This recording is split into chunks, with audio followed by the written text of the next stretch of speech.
Dante's Boxing Nation, what's going on, guys? So Inoue, he knocks out Paul Butler to become undisputed at the junior featherweight division. Paul Butler was about a 40-1 underdog, and it was mainly because he had already previously been knocked out before by a guy who had a record of 17-3. Now, this is not Inoue's fault that these are the guys that he's fighting to become undisputed, but the problem is it leaves a lot of questions. We still don't know how good Inoue is until we see him fight better competition. Inoue is the same boxer that said he has never even trained with a black boxer before, let alone sparred with one. So he wins this belt against Paul Butler.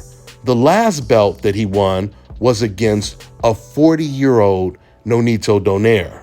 And one of the belts that Inoue got before he won the two belts against Donaire and Paul Butler, it actually was handed to him, meaning he didn't have to earn it in the ring. So listen, at the end of the day, while it is definitely a hell of an achievement to become the undisputed champion in any division, if you're just comparing Inoue to other Japanese fighters and the greatest Japanese fighters, then that's really impressive. But if you're comparing his achievements to other fighters that are currently undisputed today, then it's not that big of an achievement. We know that when Devin Haney became undisputed in a way deeper division where he had to beat an undefeated champion in his prime that just beat Teofimo Lopez, that just beat Lomachenko, who they were praising as pound for pound the best fighter in the world at the time, at least the majority of old media. Can you guys imagine what old media would say if Devin Haney had to beat Paul Butler to become undisputed? A man who already had 2 losses on his record, doesn't have any big wins over Teofimo Lopez or Vasil Lomachenko. He just happens to be a fighter no one has heard of that has a belt. Just imagine what they would have said about Devin Haney in that scenario. Imagine if it was Devin Haney who beat Nonito Donaire, a 40-year-old Nonito Donaire. And that's one of the champions that Devin had to beat to become undisputed. We know what time it is. The bar is always set so low when it comes to fighters that are on the hope list. And the hope list, it doesn't mean white fighters. It just means anyone that is not black, because these are always the fighters that non-black Americans will root for against the black American boxer. Inoue is a really good fighter. He's a really good champion. But he's not a top 5 pound for pound fighter. In fact, he's really not a top 10 pound for pound fighter. And if Inoue was black, all of you guys would be agreeing with me. You would be saying there's no way that guy deserves to be on the pound for pound list. Look at his record. Who has he beat, right? These are the same fans that say this about Gervonta Tank Davis when Davis is beating much better competition than Inoue. And once again, this is not Inoue's fault. He just happens to be in one of the weakest divisions in the sport right now. But actually, now that I think about it, it is partially Inoue's fault because he also avoided Guillermo Rigondeaux. He avoided him for years. So he fights Nonito Donaire, but he won't fight the man that beat Nonito Donaire when Donaire was actually in his prime and was considered pound for pound top 3, one of the best fighters in the world, and dominated him. That's not how the greats move. So while Devin Haney had to beat George Kambosos, who beat the man who beat the man, he's scheduled to fight Lomachenko next, assuming he beats Lomachenko as well. And then you have Gervonta Tank Davis, who's scheduled to fight the Garcias, Hector and Ryan Garcia. How does that make Inoue's resume look when the best wins on his resume is Paul Butler and Nonito Donaire? Now, since we remember how they promoted, old media, how they promoted Devin Haney versus George Kambosos for Undisputed, the real Undisputed title. You guys may recall, all of a sudden, they start making it seem like Undisputed wasn't even really a big thing. In fact, after Devin Haney became the Undisputed, the youngest Undisputed champion in boxing today, ESPN, they actually put him on the list for about a week. And then they end up removing him from the list.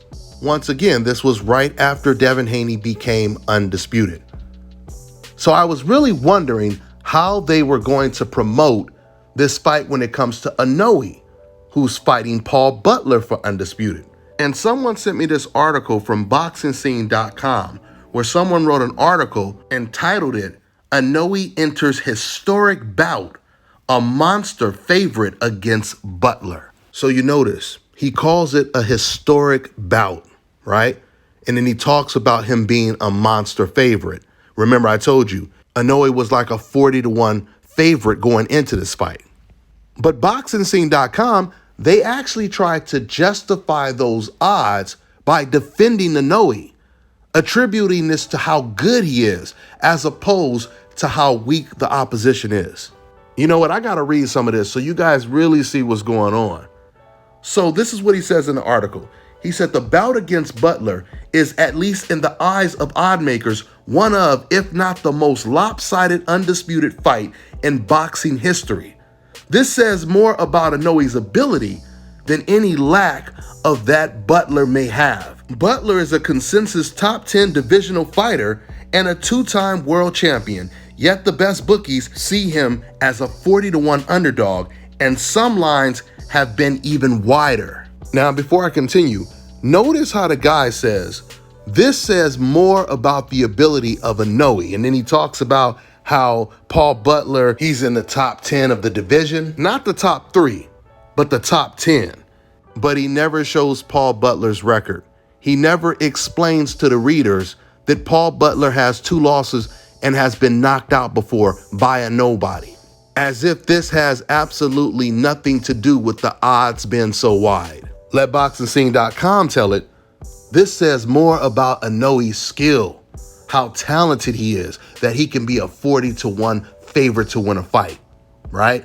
Guys, where were these articles at when Devin Haney was fighting George Kambosos? Where were these articles at when Gervonta Tank Davis was fighting against Rolly Romero, fighting against Mario Barrios, fighting against Leo Santa Cruz, Isaac Cruz, and now Hector Garcia and Ryan Garcia?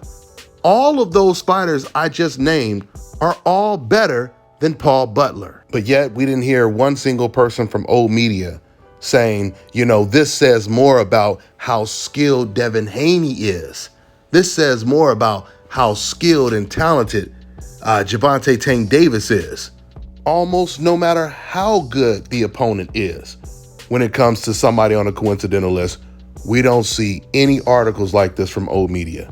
Well, I'll tell you guys right now, the curse that old media puts on all of their favorite fighters, it is now on Inoue.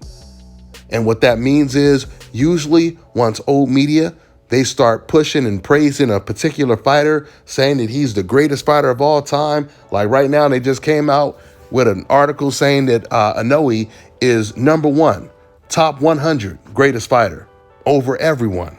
They're saying he's the Michael Jordan, the LeBron James, the Kobe Bryant of the sport today. Well, guys, usually when old media starts praising one of those fighters like that, they end up losing shortly after that. This happened to Roman Gonzalez.